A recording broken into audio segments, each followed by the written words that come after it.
are back, Brandee J. Kristy Salazar. It's been a minute, right? It has. You know, some changes. Her hair. What do you think we might do? I love it. It's kind of different, you know. Very different. Kind of playing it up a little bit. Yeah, you didn't dye your hair. So No, don't be alarmed. There's still some brown back there. But again, it's good to mix it up sometimes. You have to change it up a little. And especially when we're like rocking like the hottest wig lounge ever. Exactly. I came in here, I'm like, I see a couple of Beyonce wigs I'm about to put on. Right? Just, we're shopping here. We're like hair shopping right now. And get information. Yeah, in our city. And who we're rocking only rocks with the best. So, yeah, you know why they got us, right? Exactly. Right. So, I know we've been back. We did our last episode in LA. Yeah, yes. LA was our last episode, so we're back in San And Diego. thank you for the support on that episode because so amazing. It was such a great moment for us, but to really like see it all come together and just being in a different city. So yes. we're going to continue with our tour. Our next stop will be Las Vegas this year. Right. So we'll be in Las Vegas and then Atlanta. So we're going to turn up Sin City. Yes, we have. In a nice way. No, because I'm a different Brandee in Las Vegas. We keep that haircut. Yeah, she's turned Brandee. So stay tuned because there'll be lots of background footage of the Vegas episode. The Vegas Brandee. You keep the uncut version. But we have two great guests today. Yes. We're going to be talking about a great topic that we both can relate to on some levels and some. I know personally I can with my father and his history. But we're actually going to we have two great guests today that we're going to be talking about basically how to rebuild your life after a life-changing event that happens to you. And in this case, these are two individuals who, made some choices. Yeah. They weren't, the best choices, and they found themselves in a place that you probably wouldn't want to find yourself. So we're going to talk about that. It's all right. I can, my father was in and out in prison growing up. For me, it became my norm. Which for many children it is. Yeah. I mean, you see lots of children whose parents, they're not with them because they're, they're. But I always say my dad was always a dad. He was always, even though he wasn't physically there, he was still my father. He was still there. He still made sure we had everything. Presence. He had a presence. So, and as I got older, I understood why he made those choices. And going through a lot with because you're a parent now, and I think when you're a parent, you can empathize more with your parents and why they, in some cases, why they made the choices they did. Because as a parent, you have a lot on your back. Like you have a lot of responsibility on you, and you have a lot to obligations to maintain. You do, and it's just really just dealing with what life throws you. For my dad, he with his uncle. My uncle, which is his twin brother, when he suddenly passed away, it just sent him down a spiral because, you lost your half. So back then I didn't understand it why, but as I got older I understood, and it just became, he made choices, but he was still the man of the family and did what he had to do for us. And no matter what, even, he calls and I'm getting cussed out over the phone, and I'm just like, God. He's still checking Brandee over the phone. Little did he know you were sneaking out when he wasn't on the phone, but he still had you in check. Yeah, I had a fake ID. That camera and everything was running on nonstop. So. Oh, I told you about the camera. Yes. Yes, so when I was growing up, my dad, he set up a camera because I was a good girl, but I was sneaking in boys in and out, and I was like sneaking out to TJ because I had a fake ID. And I didn't know he had a camera that he was watching me and my sisters. Oh, yeah, he was sitting back in his little place and So he was like, what time did you come home? I was like, I came home at midnight. He's like, you lying, you came home at 2 o'clock with some dude. Well, why you asked me? You see it on camera. You saw it all right there. As you can see, the sassiness never left. So, but we're talking about all that and more, and how to get your life back after you experience something like that in your journey. How do you come back and take life by I know there's a word for it, but I don't want to use it. But the cajones, for lack of a better word. Yeah, there you go. Just say balls. And how do you take it back? And how do you get yourself back? You don't want to say balls? No, that's not my word. Balls. Anyways, stay tuned again. Brandee J. Kristy Salazar. We always flip it up. We'll be back. Bye.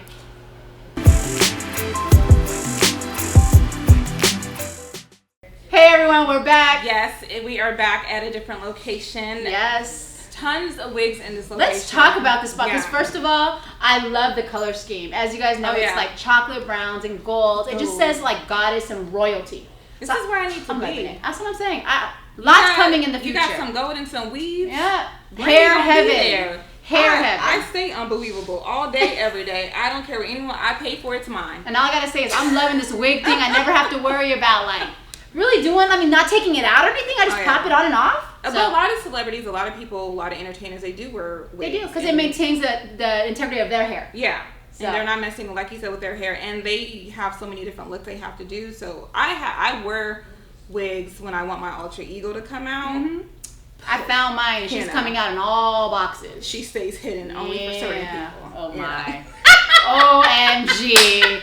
Why are we not surprised? But we're talking about demand hair. I mean, like, it is absolutely amazing what's happening here in our city, San Diego. Mm-hmm. So we're on location, so we're going to be bringing more about them to you later. Yeah, but we have a lot of great announcements. We big things are happening. Yes. We will be doing the show. We'll back and forth from here in Atlanta. Yes. So we just closed the deal on a 8,000 square foot event center. In Atlanta. So we will have an official office headquarters in Atlanta. And I'll be moving to Atlanta next year in January, but Kristy will both be coming back and forth. We're going to be traveling. You'll see us in New York. You'll see us in Atlanta. So the show is not going to stop. No. But I'm really excited about the changes we have coming up and just going to Atlanta and doing something different.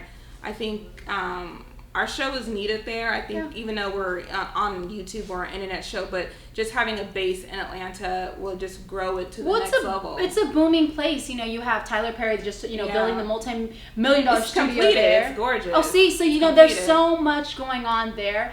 And I think, to be honest, it's the wave of where everyone is going, and business and the entertainment industry. That's where you're seeing a lot of corporations, projects, the filming, everything is in Atlanta. So it's only right that we would have a headquarters in Atlanta. Yeah, and then they just announced Super Bowl in Atlanta for 2019. Wow. So I'll be there. There you go. Drinking and having a good time. What? It's Super Bowl. Wait, that's right. You drink, eat some chicken wings, and watch the game in the halftime show. Right. Depending on who's performing. True. Yeah. True. But we might skip the performance. Yeah. But it's a lot of great things we have coming up, and we're growing. We're growing. Our social media is growing. Everything. Our Instagram. We are really just expanding, and we thank you for that, because you guys have been supporting us for 2 years now. And it's been 2 years? It's almost 2 years. Oh, we're right at that. Yep, we're right at that cusp. And I think that it's just so amazing to see the response that we're getting, and not just in our city, but nationwide. Just other places. That's huge. I mean, you're good when people start trying to imitate you, and then it's like, oh, I'm coming out with my own talk show. Really? Oh, yeah. I knew this was kind of come up in the segment. I was trying to prepare myself, being the PR and the politically correct, having to filter it. But you know what they say, imitation is the highest form of flattery. Yeah. So we are highly flattered. We thank you for trying to copy us, but you're not going to be able to do what we do. So thank you so That's much. your alter ego right now.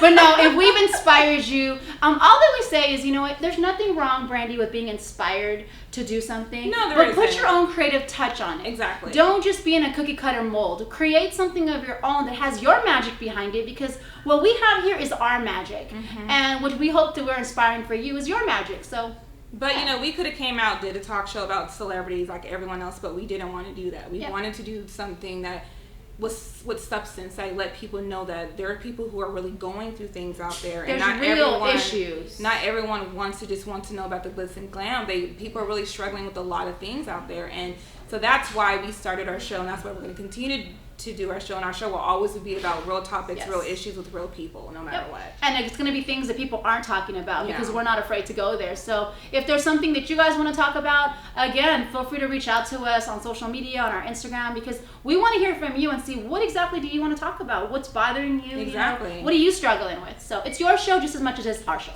Yeah, so you can just always email us at info@brandeejkristytalkshow.com, Facebook us, Instagram us. We want to hear from you, because sometimes you have great topics that are not being talked about that we can talk about and we could relate to, because we do relate to a lot of things. So between that, Atlanta, Vegas, going to Vegas, and lots of little trips in between. Yes. Stay tuned. We have so much more coming. Again, the Brandee J. Kristy Salazar Talk Show. We'll be back with our guests. Bye. Hey everyone, we're back. It's the Brandee J and Kristy thought we always we're do mixing that. it up. We're mixing it but there's a reason why we're doing that. They know who we are, though. Exactly. They know who we are. Yeah. So we're just having fun with it today. That's why we got the wigs and stuff. But we're talking about something serious today. So I'm excited because we have the beautiful Miss Roxy Fernandez, and she is a hairstylist, my personal makeup artist. This woman does it all. But even more than that, there's like something so beautiful about her journey. Yeah. So we brought her to talk about it and for her to share with you guys how she got started and where this all really evolved with. So Rox, welcome. Hello, thank you for being here. You look gorgeous as always. Thank you. Always on point. Man, is that like a makeup artist must have? Like you have to be on point? You know you have to be lying. I'm always in my gym clothes and my tennis shoes. So, but she got rock. She got like rock abs, so whatever. But we're talking about today about different journeys and where life circumstances take you. And for our viewers that don't know you, tell us a little bit about your journey, and because it's so powerful where you are and what you're doing now from where it started.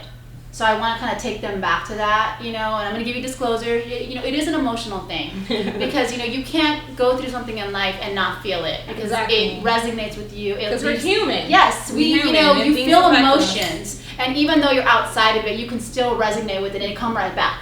So just we want to be sensitive of that. So tell us a little bit about you. 20 years ago, I got involved really highly in methamphetamine. And I took a wrong course in my life, and I started getting involved with the wrong crowd, the wrong people, and really a heavy user. For a moment there, I became just a functional addict, which I thought it was just something normal to be a functional addict, but eventually a functional addict always turns out to be a full-blown addict. In 2010, I really took a horrible turn in my life, and I landed up in front of the court system looking at 14 years in prison. So I beat my case and I went down to 5 years with half, and I did 3 years in prison, state prison. And that's where I started. When I landed in prison is when I realized I needed to change my whole lifestyle, my whole life. As of October 4th of 2010, I have been clean and sober off methamphetamine.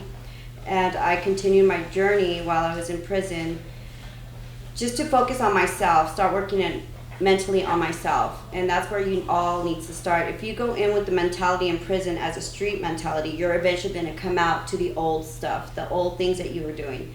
And I went in with that mentality that I needed to change my life around. So when I got out, I decided to change my life around. What do you think was the, everyone has like, and I call them the aha moment, the moment where you find yourself at, rock bottom or the lowest the lowest of the low, where it just hits you like, I need to change something for the sake of myself, because you begin to fear what you're capable of yourself because you feel that weight and that heaviness. What do you think was your aha moment? Being away from my kids. How many kids do you have? I have 2.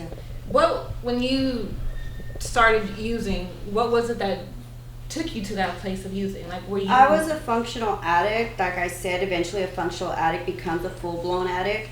Where I was working, I used to, get up, get my kids ready for school and stuff, and at my own time, I was using meth.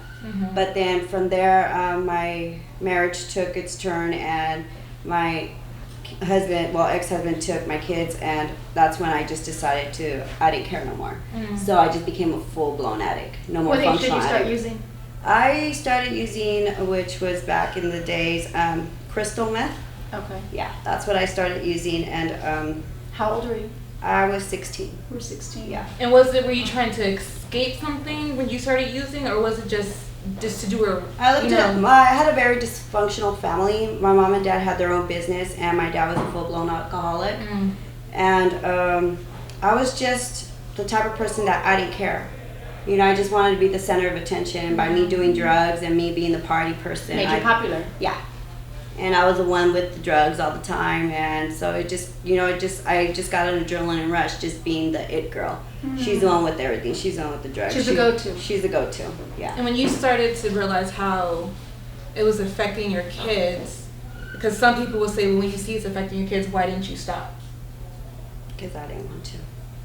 And that's an honest answer. I think sometimes people, they live in denial of, all these different factors, played into that. But you're just saying, I didn't want to. I wasn't there. I wasn't ready. And I think that's brave, because a lot of people are afraid to own that and own that, you make a decision, and at that time, that's where your mind state is at. Yeah. Did your kids ever see you use? Did you ever? No, they never saw me use.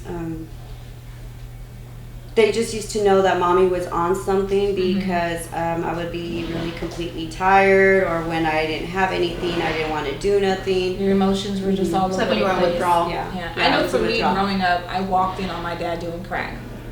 And I knew, we all knew he was on something. And just to see him as a child, I think I was 15. And just to see that really just,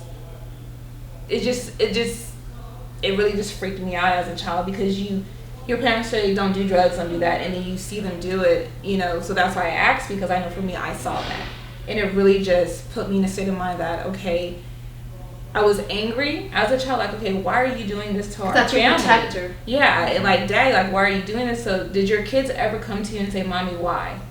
And if they did, like, what was your response to them?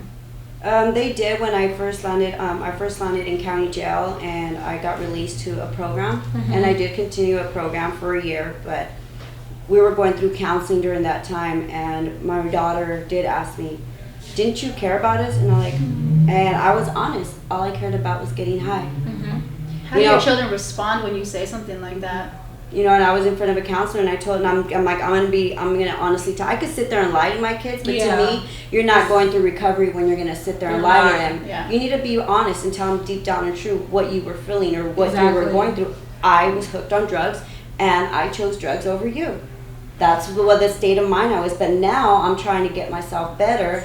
So I mean, me and my kids' relationship is amazing right now. That's great. My daughter, she even says she looks up to me, and I look up to my daughter. She's right now, she's currently in the Navy, and I really look up to her. But they forgave me for everything, but you cannot ever make up for those lost times. But I think the thing is, if you look at it in a positive time, you still have the opportunity to build upon it. Yeah, you can never get the time back, but instead of focusing on the time that you lost, you can build a future with the time that you do have, where you are more present and you're more, you're sure of yourself, and you found yourself, and you've been able, so they're going to get a better mother because you know who you are. And also lets them know you're human, because as children we do put our parents on a high pedestal as if they're not.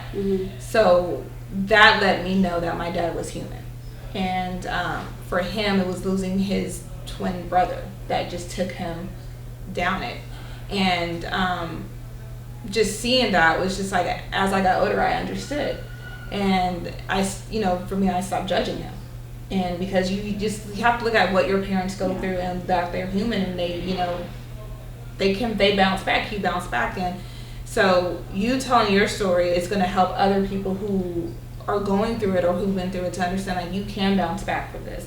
Your life is not over. And I think that's what people need to understand. Your life is not over. You can start over. Yeah. And also, I mean, a lot of people that turn to drugs, I'm going to be honestly, it's either they go through a trauma in life, and that's their secure, that's what makes them, their coping mechanism. That's what just heals everything they're feeling inside. I went through I had a PTSD issue. I went through a horrible trauma when I was 15 years old. I witnessed someone get murdered in front of me. Wow.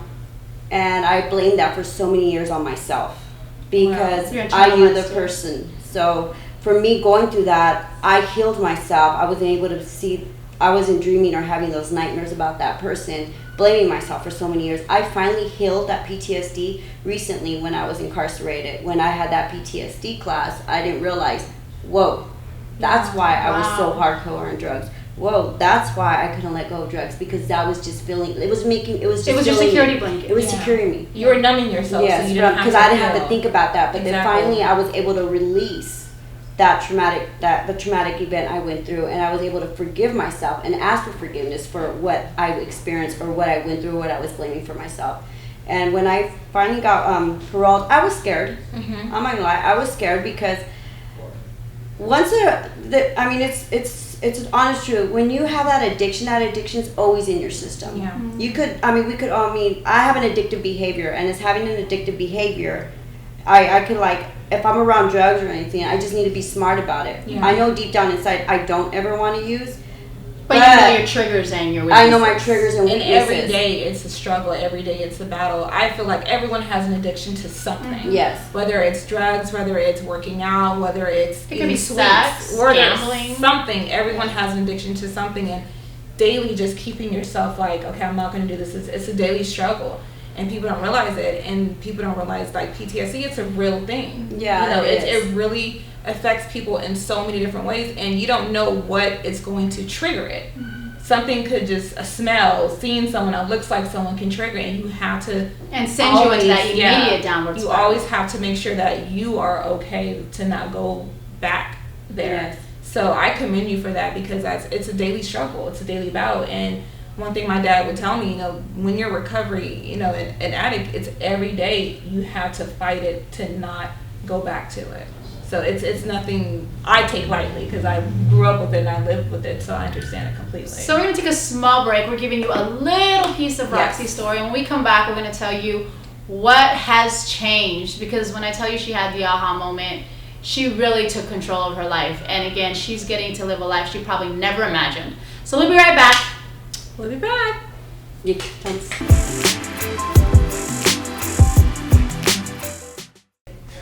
We are back having an amazing time. We have a wonderful guest, Roxy, here telling her great story. So one thing I do want to ask you, when you got out of prison, jail, to me I don't know the difference, it's the same thing behind bars.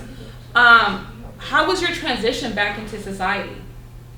Because normally, like, it is hard for someone to come out of that situation and just, everything's changed depending on how long you were gone, and then just getting back into society. So how was it for you to get back into society?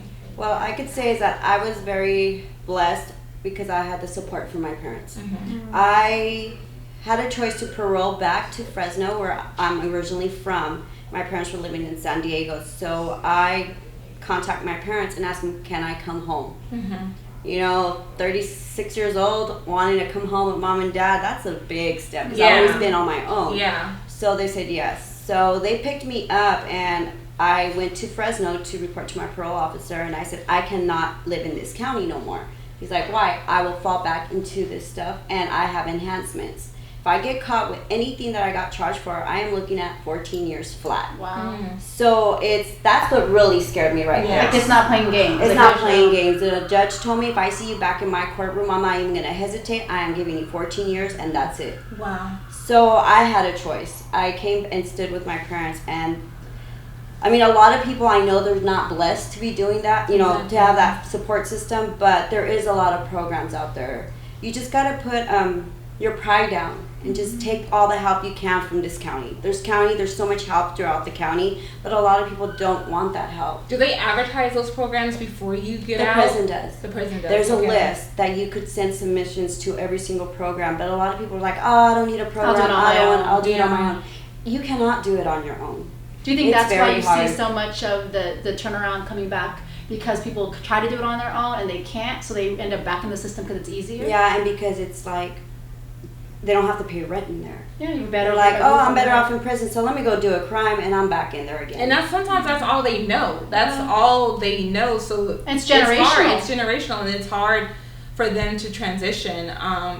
But it's for me, like I remember my dad was in prison, and my nephew's dad was in the same prison.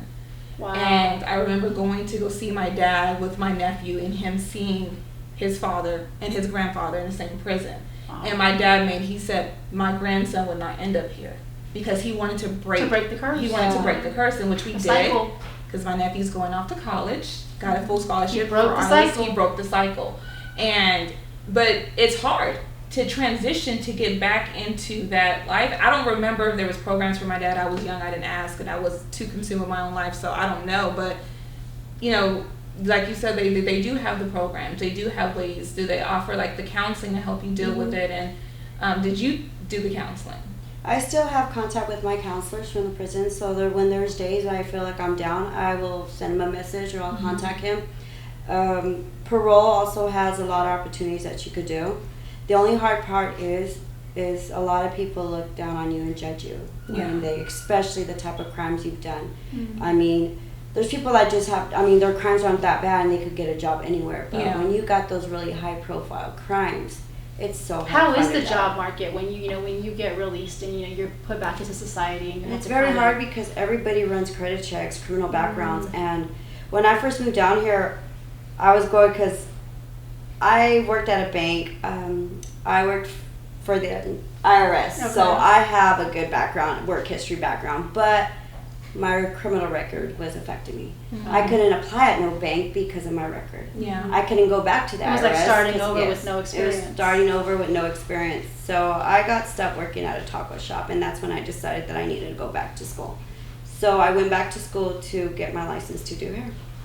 And where do you think, because, we talk about this, and I know me and you have had this conversation, when you were in the prison, you started doing hair for the ladies in there. Yeah. That was kind of your outlet. You worked out, you taught them how to work out, you taught them how to build from, in prison you can't really focus on beauty because beauty is not this big thing in the prison, exactly. But it's more of the inner beauty, and I think you started that. You started a program to help them with the inner beauty, to help them achieve that self-esteem so that when they came out, they would be ready to function in society. Yes. And feel good about themselves. I worked in the salon in the prison, and that's when my passion for hair came back. 20 years ago, I went to school to do hair, but then I stopped going. So when I was in the prison, I saw that they had a beauty salon, but it was always closed. So I went and asked the guard, and I bugged him. How can I get into this salon? I went to school and I did almost 900 hours, and I want to get into this salon.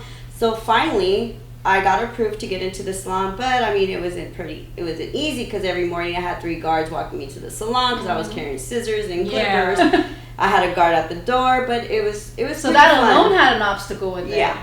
But it was something you did that helped, because at the end of the day, no matter what you've done, they're still people. Yeah. And they still deserve an opportunity for something in their life to change or to inspire them to. So that's great. That's something. I know my dad, he started a ministry in prison. And when he got out, he went back and still taught it. So, whatever it takes to save someone, I commend them for saving themselves in that situation. And then giving back by going back. Because it's one thing if you've experienced it, yes, it got you through, but to go back on your own free time, of your own free will, it's a lot of volunteer positions, to go back and to say, look, I was able to do it, let me inspire you and show you how. That's huge. And at the same time, too, when I was doing hair for the ladies in there, they were giving me a good big eye-opener. I mean, I had 19-year-olds, 20-year-olds that had 3-4 life sentences on top of each other. Oh my God. They were never going to see daylight. I had a lady that had been in there since she was 23 and she was 70 years old. Oh my God. So I was a wake-up call. I'm like, okay, either I change my life or I'm going to be stuck in a chair like these ladies. Having someone do my hair at 70. And, I mean, prison's a whole different world in there. Yeah, it's not like what they have on TV, it's almost a little like, no. It's not like all the way. It's not like what you see on that. How's your relationship with how many kids you have? 2? How's your relationship with them now? Oh, it's amazing. Yeah. And how old are they? My daughter's 20 and my son is 17. My daughter is in the Navy and my son's going to be graduating high school next year. He's back home in Fresno, but during the summer he comes down. Okay. And tell us what you're doing now, because I found this one, and she literally, it was as simple, and you guys, the power of social media is so strong. She sent me, over a year ago, she sent me a Facebook message, and I was like, I know you're doing a lot of events, I would love to volunteer, keyword, volunteer my services to do your makeup, like, I just want to help you, like, I want to get you, and I was like, this person doesn't know me, but she came so sweet, and like, the way she broke it down, the email was beautiful. And I was like, okay, let's test her. So in the busiest time of my life, Pride, I brought her in on a test run. And I fell in love with her. I kept her because her spirit was so beautiful. And when I was getting my makeup done, she started to share with me her journey. And I was like, wow. Like, that's what makes it even more special, is when you can have someone who can take a woman and make her beautiful on the outside, but the inner beauty is just absolutely gorgeous. Yeah. It's just a win-win. And I said, can she do black people? And I said, she could do anyone I send to her. Because Brandee's picky. Yes, she is. But she passed Brandee's test. I told her, I've been seeing those pictures everywhere of your makeup. I was scared. I was like, okay. I'm like, if she's going to pass Brandee's test, picky. I give her a whole lecture. And when I got the text of Roxy passed, I was like, yes. I knew she was going to pass. So pretty, she brings in her own makeup palette. Yep. She is the one. So all you makeup artists, be aware. I'm just saying, Yep. Slaves all day. So but what's going on with you now? Because there's so much exciting things right now. Like, you're on photo shoots and... Right now, I'm currently part-time at Supercuts. I love doing men's cuts. Okay. Yeah, so pretty soon, hopefully, I get to go back to school to get my barbering license. That's my next step. I do a lot of freelance work. I'm involved in a lot of photo shoots, and I'm starting, I believe my freelance business in bridal is booming. Absolutely. For the past 3 months, I've been booked every weekend almost with a lot of brides. There you go. If that's not inspiration enough, like your life can come back and do a 360. Your life can always come back. It just depends on that person. Yeah. It Make doesn't a matter choice. your circumstances. So, hearing your story, like I said, this was my first time actually hearing it and everything. It's amazing. And I commend you for sharing it and coming on this platform and sharing it with us. So I really appreciate it. You're lucky you have me on camera when I had a paper bag over my head. I know. I told you, you're going to be okay. I know. So we'll be right back. We have another guest. So we'll be right back. Brandee J. Kristy Salazar. Bye. Bye.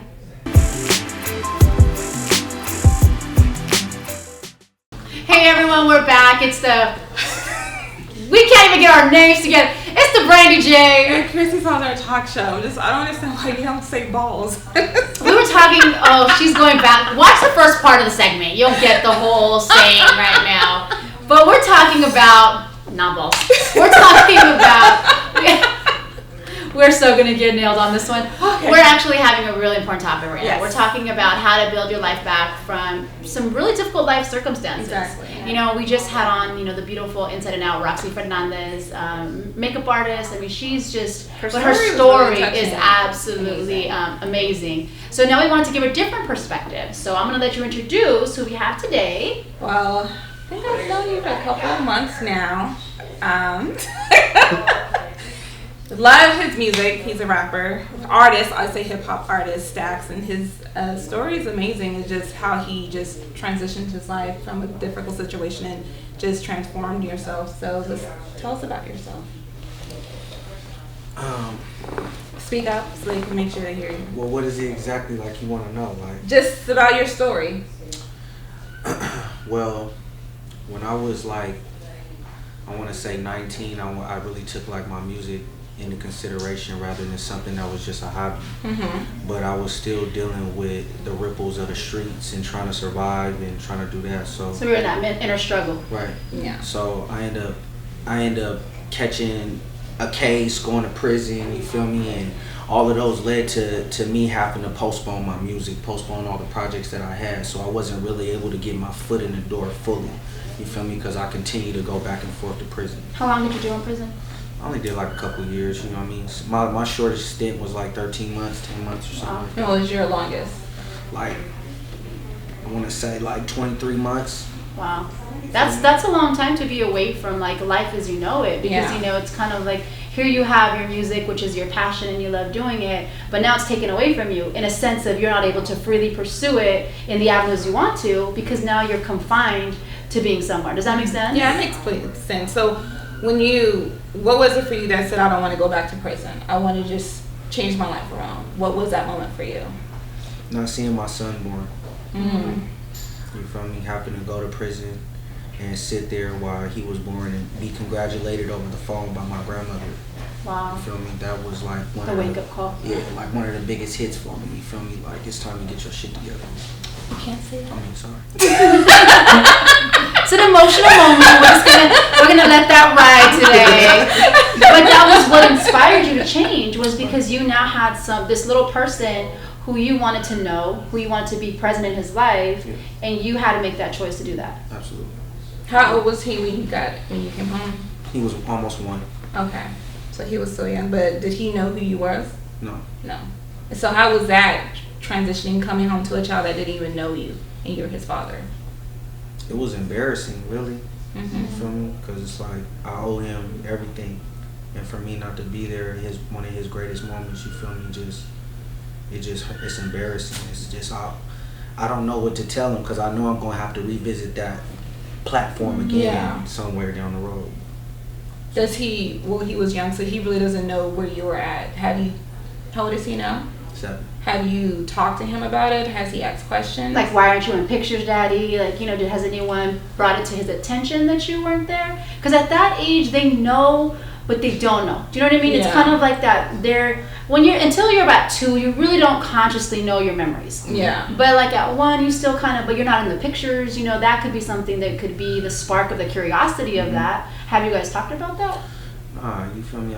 I try to keep him in a zone of just happiness. You know, keep all my kids in a zone of just being happy, and just whatever I did in the past, they don't need to have no bearing or knowing of what I've done. You know what I mean? Just keep pushing forward. Yeah, just keep it positive.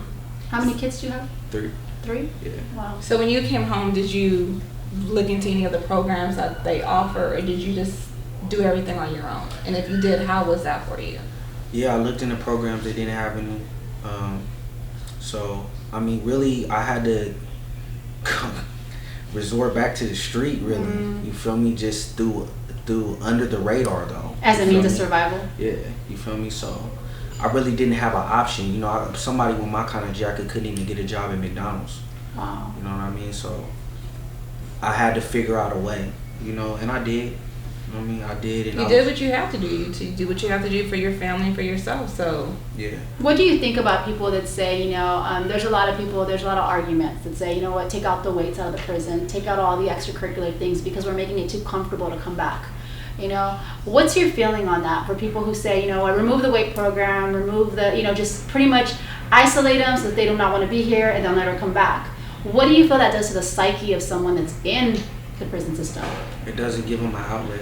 You know, a lot of people use those church, you know, or those domino games or even the telephone as an outlet.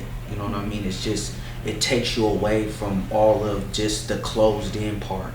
You know, and that's what we really try to get away from. Even when we go on the yard for 5-10 minutes, you know, it gets us out of that four corner wall, you know, in that 4 corner room. You know, so I feel like they just taking more and more, you know, from people that's just trying to get away from the situation that they're currently in. And they wonder why there's so many fights on the prison yard. Right. Yeah. You feel me? It's just, it's a mental thing, you feel me? But that's why you got to keep your heads in the books, you know what I mean? Keep your head doing smart things. Stay away from, you know, people that's getting into trouble or getting themselves longer time. And how did you do that? Because, you know, being in the prison system, you're kind of inundated in it. It's surrounding you. You know, you have to pick a team. You know, there's so much in there as far as picking a team and who you're going to rock with. You know, how do you put your mind to say, you know what, I'm not going to get involved with that. Like, I just want to do my time and get out. How do you mentally keep yourself in that space? Well, you really can't. You have to be involved in some type of form, shape, or form. There's no choice. You don't have a choice. But the levels up to the extent that you bring yourself through is totally up to you. You know what I mean? Like, if you want to be somebody who's a torpedo, what they consider somebody who goes and fights people or does bad things to other, you know, other cars or whatever thing, you're gonna find yourself doing more time. You're gonna find yourself having a longer stay. You know, but you can still be involved with your car without involving yourself in the everyday bull BS. You know what I mean? Like, you just gotta stay out the way. Do you feel, as you know, being a black man, do you feel like the prisons are destroying the black family? Because that's been a topic. Like, it's really affecting the black community. Do you feel like the prisons are just built to do that? I don't know. That's a strong one. Do you feel that that's what we're showing the next generation? It's kind of like, because I see it, and I think to yourself, you know, I think to myself as a mother, you know, who has mixed children, you know, it's like there's this constant pressure of you're going to end up there, you're going to end up there, you're going to end up there. And if society's not showing them any different, you could internalize that and you could say, I'm going to end up there. Yeah. Do you know what I mean? So you don't give hope because it's like if you tell someone there's something, they're going to believe that there's something. Yeah. Do you know? I mean, it's kind of like I feel like it is set up to destroy the black family and the black communities because, like, you know, for my father, there was like no outlet. There was like coming back, but what do you do?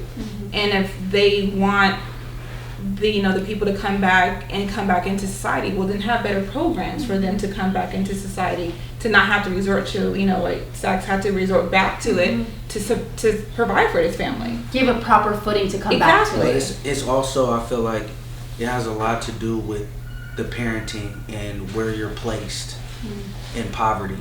If you're growing up around doctors and lawyers and, you know, business owners, you have no choice but to be those things. You feel me? Like, but if you're growing up around dudes who've been to the pen, gang banging on the corner, pimps, you feel me? That's all you gonna know. And that's what's cool to you. You feel me? So it starts from the parents, and you got to bring your kids out of that pit.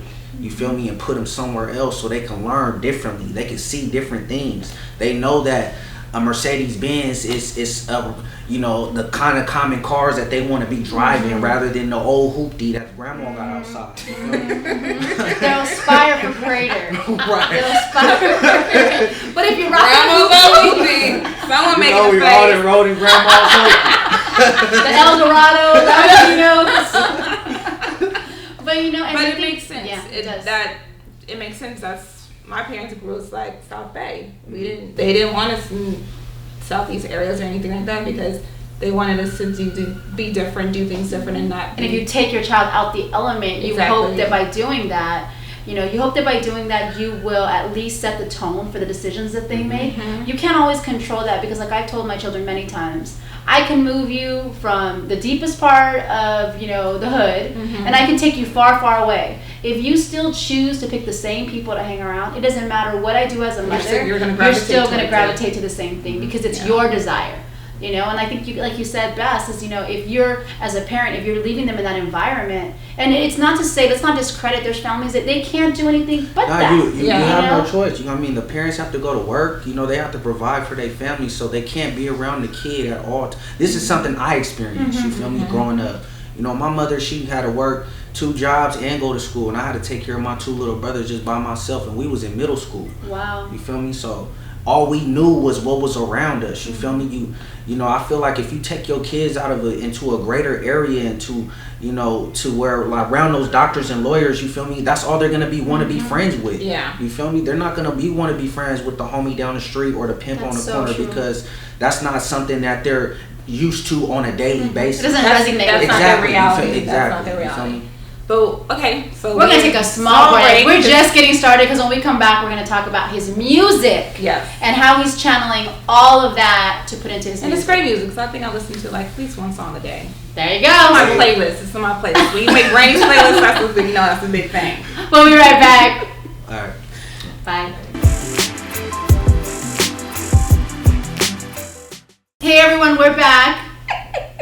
We are cracking up on set today. It is, if you ever get to be a guest on the show, the outtakes that you see behind the scenes. I just came with you. I just the things that said when the tape is off. Exactly. The uncut version that we're gonna charge $9.99. Between the lotion on the animals and the balls, you're on a roll today. You're really on a roll today. I am definitely. So we are back with our guest Stakz. Yes. Talking about his transition, coming out, being in and out of prison, and coming back and changing his life. So he is a hip hop artist. That's how we got to know him.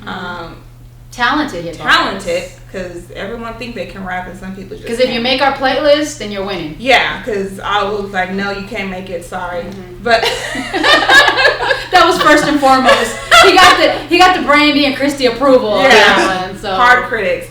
So tell us how did you get into being an artist, and what sets you apart from all the other artists out there? I wanted just to be heard. You feel me? I wanted to be able to say what I wanted to say, even if it was personal.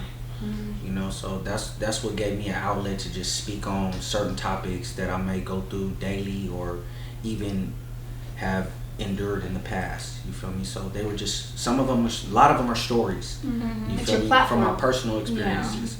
But sometimes we just get on there and talk, talking mess. Talking mess, that's what it is? That's what it is. And how long you been doing music for now? I want to say I've been taking my craft seriously since like 26. You feel me? Because that's when I want to say that's the time I was done doing all my bids and stuff. It's been like 3 years since I've been out. So that's like the time I've been stopped doing. And you be moving around. I see you in different cities doing different things. Like you're just not staying in San Diego, which is great. Yes. So you have to move. Traveling is great. I think whenever you're pursuing, your passion and you have to travel. You have to get out there and expand your circle and your horizon. Because if you only stay locally in your one spot, you're only limited to that. But what about all the opportunities that are out there waiting for you to come get them? Yeah. But you're only limiting yourself to where you're at. Absolutely. And you being an artist from San Diego, do you feel like you've gotten a lot of support out here, or you get more support in other cities? I mean, San Diego's like a crab barrel kind of city. You know what I mean? Once you get to the top. Explain that. Explain that to our viewers a little bit. A crab barrel. It's like once a crab gets to the top finna get out the bucket, it's another one that just pulls him right back down. You feel me? Because he's trying to get on. A lot of people said that. I've said it about San Diego. So it's kind of like there's a race to get to the top, but like you said, one gets up there and then just yanks them. They're pulling them right down. The So support's not there. You have to really just be careful. Everything, if you do music in San Diego, just stick to your family-based people. You feel me? Stick to people who really support you. That's part of your family. You know, that you see on a daily. Try to get them to get in tune and get hip with it. You feel me? Rather than somebody who has to deal with daily life and pay jobs and got kids and, you know, etc. You feel me? You want somebody who got a little bit of free time on their hands. They know you. They know about everything, a lot about you. You feel me? And they're willing to support your They know the lifestyle. Absolutely. You feel me? So that's what you want. And that's powerful too, because if you have people that get the vision and they see the vision, they're gonna rock with you on that. They're gonna support you and they're gonna motivate you most of all. Because not everyone's gonna get your vision, and it's not meant for them to get it. It's for you. Some people won't get it because either they're jealous that they can't do what you do, and then they're looking at you like, how's he doing this? How he's doing that? And I know you experienced that. How do you deal with that? Deal with what part? Like haters. I don't like to say haters, doubters, I guess. Thank you, Raymond T, for that one. Doubters, motivators. How do I deal with them? Man, them is what keep me going. You feel me? Like that's motivators. That's what keeps me alive. You feel me? Keeps the drive alive. If I don't have those, I don't really have no inspiration to do it. You know, of course I want to do it for myself. You feel me? But when you see other people, you know, wish on your downfall, or even your, you know, waiting for that chance to sit back and watch you fall in the bucket again. In the bucket. You're like, nah, I'm definitely getting out this bucket. You do it for them, and then even the ones that, you know, don't hate on you, you feel me, and just don't know the formula of getting out there, you do it for them too. You feel me? Because it still gives them hope and inspiration to do it on their own. You know, so many ways that you could give out, you know, good energy toward people, you feel me, without having to say or do anything directly to them. You feel me? You just go ahead, you be that inspiration, you be that leader, that follower. It's a lot of people that look up to me, and, you know, I take care of a lot of people, you feel me, and it's for a reason. It's because, you feel me, I never doubted myself, and when they see that, this dude's not doubting himself, he been through this, X9 through Z, you know, and he's still pushing forward. This little thing that I'm going through is nothing. You feel me? I know I could overcome this, so it gives hope. It inspires hope in the circumstance. Absolutely. And I think men, you know, this is a question I have. You know, men and women, they take things differently. Doubters differently. You know, you see men and they don't internalize so much the way women do. So they're not as catty and it's not as emotional. Men are more like, you know what, I'm going to get myself together and I'm going to do it. Not all men. Well, I'm a lot of men. No, I'm just being honest. You have some men. Yes. I'm just we saying, will say yes. That's it true. has nothing. No, you got some it's not men. just because you're a man. No, you got some men who are just in BITC. Yes. I agree with that 100%. There's some men I got more balls than them. And I'm just saying. Yes. So you can spell it out on the show? Yes. There's some men. That's true.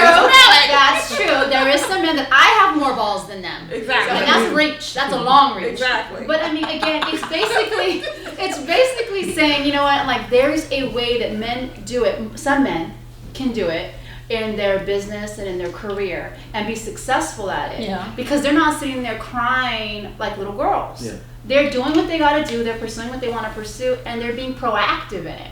What do you think makes that difference? Do you think it's the emotionalness of a woman?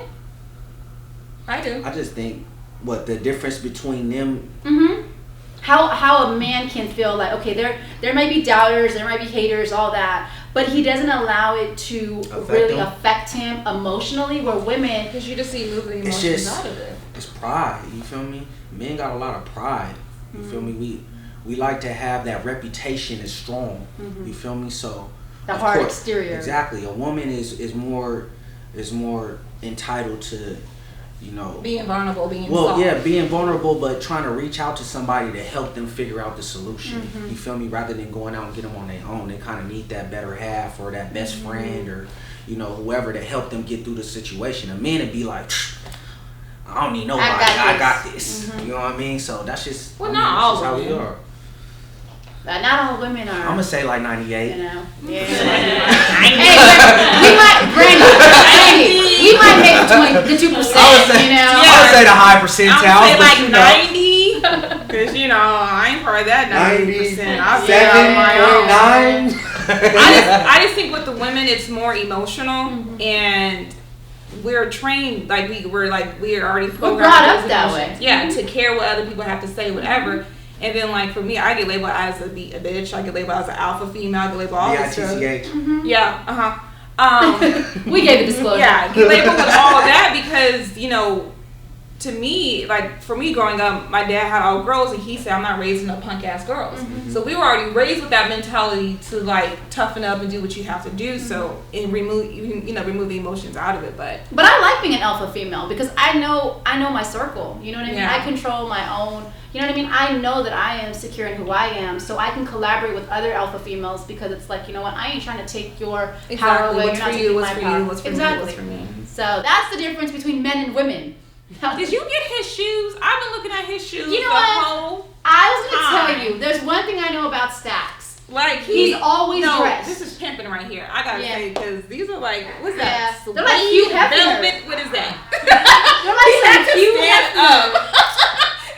Will you sit down? He's talking about our shoes, so we had to give some highlight to his shoes because those are like some Hugh Hefner shoes. Yeah, these are Hugh Heffies. Yeah. I done seen him wear them in a roll before. Exactly right. Okay. He's trying to come, stunt. We got Gator, Cheetah, and Swag. Exactly.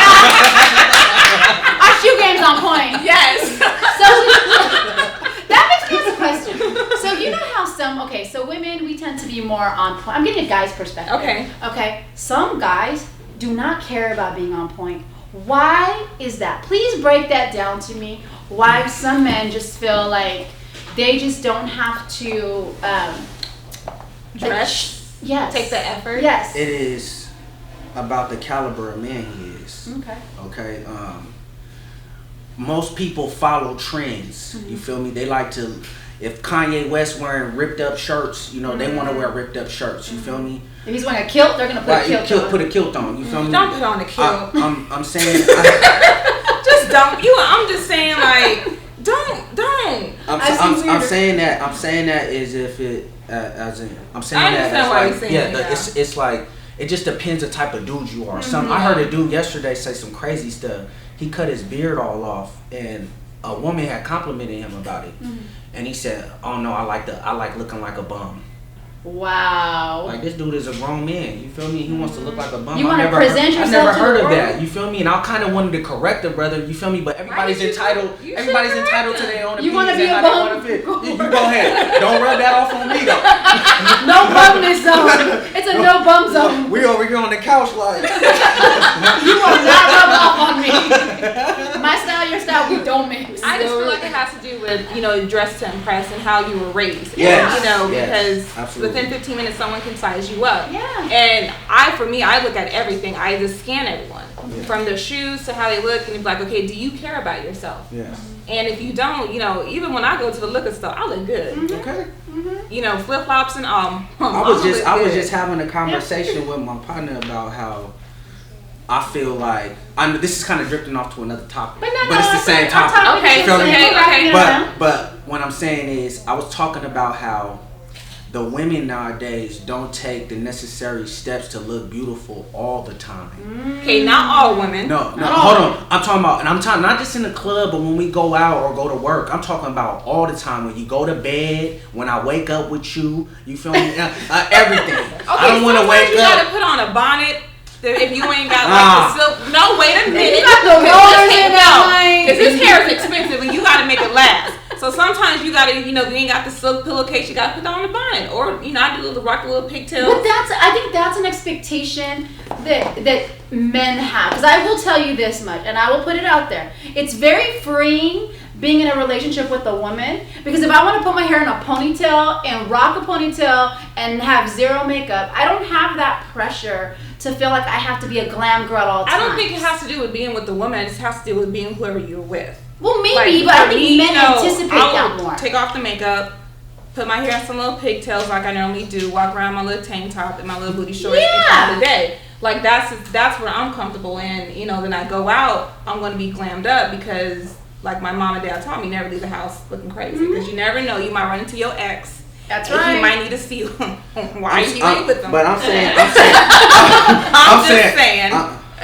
I'm saying in the aspect of when you looking beautiful all the time, it's more just to keep it up for your man. It's like maintenance your car. Yeah, like you know, like you have to. It feels like everybody's so lax and chill with the makeup peels on the Netflix face. and chill did that. You know, the towels around the head. You feel me? And the hey, look, she laughed because she knows. That's a black girl thing. They be up in bed like that. That's a black like. You know, or with the Q-tip, and that Q-tip. You some cerise on your nose. Those moments. They're human moments. Yeah, that makes sense. Hey, you ain't gonna go to the club like that though. That's what I'm saying. There's no way of making that look cute. Hold on, but when I'm saying when I get out the shower, you know, I put my little wig, do-rag on. I look the same. When I wake up, I look like this. You feel me? So all I gotta do is take on my do-rag. I'm out the door. You feel me? You are a guy. But you know, females, we have more to put together. Yes, and to keep it classy, don't go frumpy. I guess that's what he's trying to say. Well, yeah. We're gonna kind of reinterpret that, but keep it on keep point. It spiceful. You feel keep me? It sexy, for your dude. Yes. You feel me? Like, he should want you at every moment. You feel me? It Anyone. shouldn't just be in the club, or it should just be when you coming home from Sometimes, work, not when that's looking bomb. It should be all the time. Because I'm sorry, time of the month, give me some sweats and some chocolate. She's gonna be wearing her onesie pajama. I don't do all that. I do the tank top, booty shorts, or some pants, my yoga pants, and give me some Magic Mike on TV and some chocolate, and I'm good. Wow, she brought Magic Mike into it. That is a great movie. But Magic again, Mike, wait a minute, XL. Yes, it was absolutely amazing. What is Hold on. What does the XL stand for? It was a great movie. Yeah, let me just say. We definitely gave it a seal of approval on that one. Even I gave it the seal of approval. Yes. So even my daughters. Yes, I did have. OMG. Yes, I have a 15-14 on, and I let them watch Magic Mike with their mama. They need to see what a man look like and how they can move. And I'll be honest with my kids, if you can't move, girl, you don't need to. There you go. Just saying. We're just keeping it real. We're just keeping it real. Stakz is like, what did I get myself into, and where did this go? I know. Well, we've been doing this, you know. So we're gonna take a quick break and close it out. So we'll be right back. Brandee J. Kristy Salazar. Bye.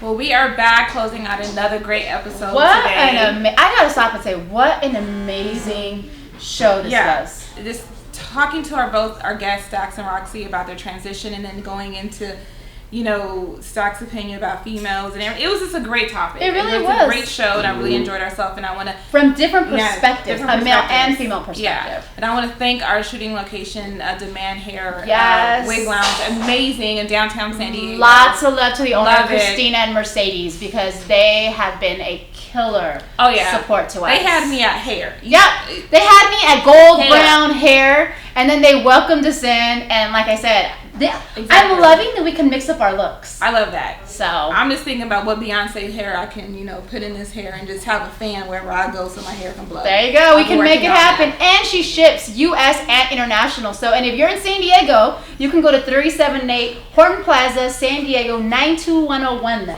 Come downtown. We're lucky we have her here. We have her here. She's worked and styled so many celebrities, so you got to come and support.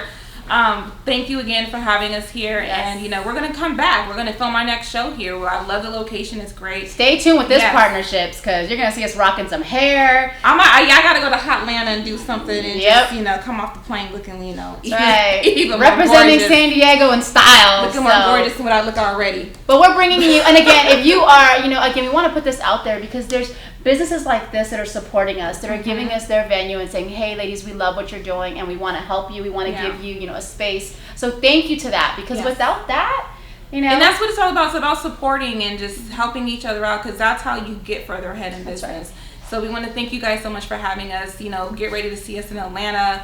I'm excited. Atlanta, here we come. We're coming, and we have more great things coming. We have 2 major events we're going to be working on: our VIP spa event, and then our fall network event, bringing women together to network. So and how do you do that in a positive way, where you inspire creativity of their own and their own platform? Exactly. So stay tuned. We have great things. Make sure you subscribe to our YouTube channel, our Instagram. It's always Brandee J Kristy Talk Show. Our Facebook and everything, and always just stay up to tune with what we have going on. we will be going back and forth to LA, doing a couple of events, hosting, and just getting ready to take over the world as we continue to do that. But most of all, we want you to know that whatever dream you have, you can do it. We just started this. We had a vision, we saw it, and it was lots of, blood, sweat, and tears. Yes. But we're doing it, and we're living proof that if two women who have the same passion, the same desire, if we can do it, you can do it. So. And it's all about just don't take no for an answer. Exactly. And if you have to do your dreams on your own, just do it on your own, and don't ever give up. For every 10 no's you get, that one yes might kill the no's. Because if I would have gave up, we wouldn't have had Lex Care's Fashion Night LA, which was a great success. Which killed it. And my first major event in LA, so I want to thank you guys for supporting and just being there and just really welcoming with open arms. And I just look forward to more great things, and so. And it's true when people tell you that you give up. It's like I think about it, and people are like, "Kristy, you're never going to do radio again." Yeah. And I was like, you know what? It's all about timing. Exactly. And when God gives you the timing and it's right, everything falls into place,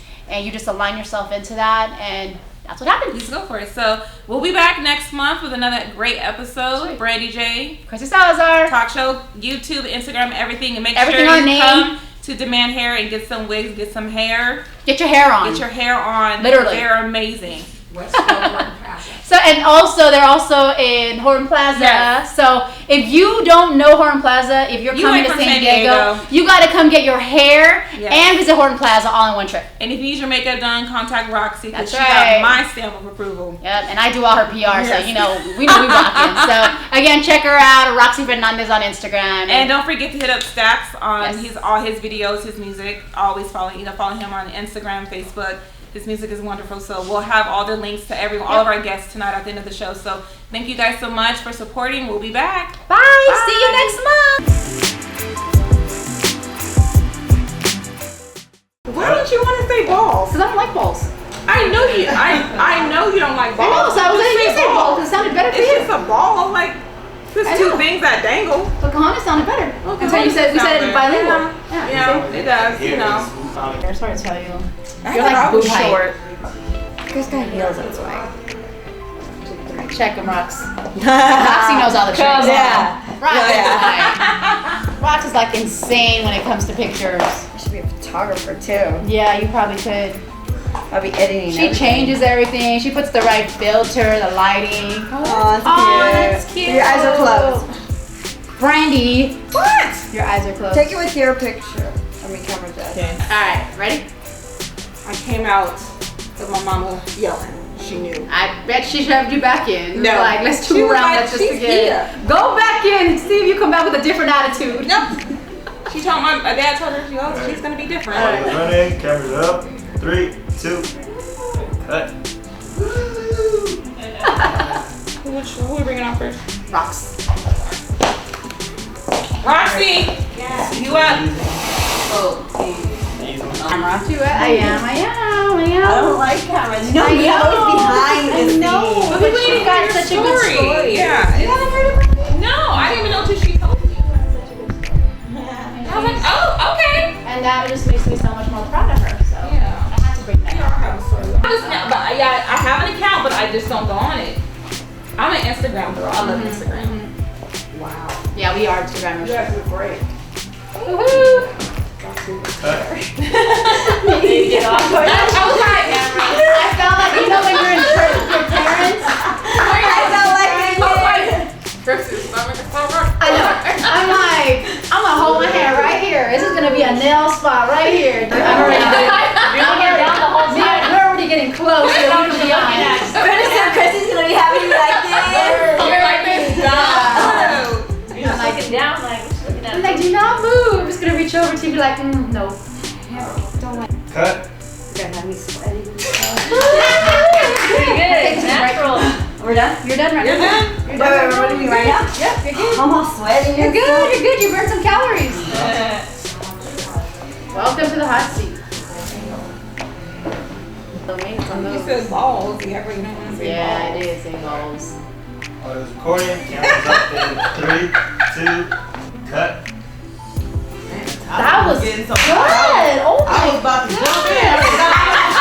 She go like, wait a minute. That was a Talk to me about what? Yeah, you can come do a show on my event center for a fee. It's like, that's why the black community. Oh, I know. I gotta go to Shade Room, see what's going on on Shade Room. Oh, I'm on there too. I took the lambs, let's put the lotion on the Animals get skin. ashy.